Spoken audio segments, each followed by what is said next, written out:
are informed about this issue, the higher the chances that they would think that military is not the only solution. Because virtually some from Katsina, some from, from Sokoto, the different kinds of people, some reporters, some academics, some, NGO workers, the more I talk to them, the more they're informed about what's happening on the ground. Some profs like yourself, the more they feel military cannot do this alone. Right. But the question then is, what happens, how can even the dialogue take place? What under what framework? Because the practical framework of that is also important. How is it going to be possible? Right. The bandits are in hundreds of camps. They don't have any identified leaders. So how are you going to be able to even dialogue with them, right, even if we say dialogue? Good. So talking about the role of the military and what people say, the military knows themselves. In their heart of heart, they know this is not something they will win, because this is a social problem. We're expecting two things of the military in this. Interesting. Number one, for the military to clear them out of the forest. Okay. To engage these bandits and clear them. Number two, to protect our population. Our military, we do not have enough. This is the truth. We do not have enough. Is the military capable of these two things? No, because they don't have the number. What I'm saying, the military is overstretched in 34 out of 36 states of the Federation. What is their population? A little over 100,000. Just before the Civil War, we had 10,000 military. After 30 months of Civil War, we had 250,000. Here we have just a little over 100,000. We are deploying them into 34 states. 34 states. They go share and leave. Bandits come back. That's a scandal in itself. Bandits come back. So the reason I keep saying there's a role for the military, there is no military solution. We need to open our eyes and stop lying to ourselves and face the truth. This is not a military problem, and there is not going to be a military solution. If we want to fight this militarily, we need to put this nation on war footing and actively mobilize. I had just 5,000 recruits were graduated from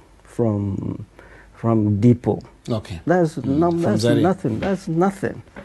During the Civil War, we keep churning them if you want to fight this war. These bandits have been in a state of war. So what do you want to do? Do you want to do cosmetics and allow this thing to continue, just keep managing the process, but not addressing the underlying problem? What is the underlying problem? The underlying problem is always local. So in this case, what exactly it is that is local? What is it? What's the underlying problem? Every place you have local grievances, local. There's none of these places we went to, all the 8 states we went to, did any bandits. Yeah. Okay. 5 in the frontline states, in the northwest, and 3. We went to here. In none of these places did we hear any of the bandits say they have a problem with the military. Interesting. Or the government.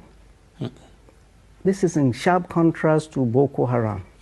Boko Haram, they fight these elements of state. Bandits have no problem with the military or the federal government. Their grievances are always local. The federal government comes in and assists locally to solve this problem. This thing will be shut. The government is saying, oh, go and kill them. The issue is you cannot kill. Mobilize those that can dialogue. Mobilize Who are those people? Clerics and traditional rulers. Okay. They have lost confidence, these bandits, and they have lost confidence in the political elites because they have seen what the political elites have done for them. What about the arms? What framework can you have to draw out all those weapons? Because a lot of the money that they use for kidnapping, they don't do anything with it. They don't have houses. They don't have anything. They just buy more weapons. I saw that. I told you, we saw that. We saw them live. We saw Dogo Gide Kachala Turji. They are going in slippers. They don't have mansion in Abuja or Dubai or anywhere. Cattle is their lives. They buy cattle and they get guns to protect their herd and their people. We need to go in there and come in and see, and not through bomb. All the places we saw bomb thrown, that was their first and ever contact with anything government. All these years. No electricity, no light, no water, no this, no that. Nobody is making excuses for whatever they are doing.